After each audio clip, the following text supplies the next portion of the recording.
ஒரு ice cream company நாட்டுக்கே sorry சொன்ன வீடியோ தான் நம்ம பார்க்க போறோம். ஜப்பான்ல அக்காகி நியூயோ அப்படின்ற ஒரு ஐஸ்கிரீம் வந்து ரொம்ப ஃபேமஸா இருந்தது. ஒரு பாப்சிக்கல்னு வச்சுக்கோங்களேன்.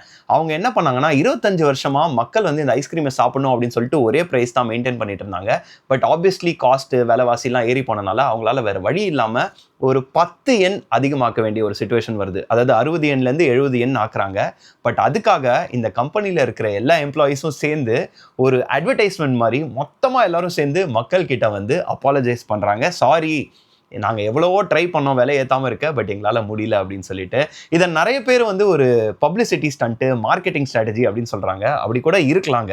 பட் ஆனா நம்மள நம்பி இவ்வளோ பேர் ஒரு பொருள் நம்ம கிட்ட வாங்குறாங்க அப்படின்னு இருக்கும்பொழுது நம்மளுக்கு நெறைய ரெஸ்பான்சிபிலிட்டி இருக்கு இல்லையா? ஸோ இந்த கம்பெனி வந்து அந்த ரெஸ்பான்சிபிலிட்டிய எடுத்துட்டு ரொம்ப அழகா ஹேண்டில் பண்ணியிருக்காங்க அப்படின்னு தான் எனக்கு தோணுது.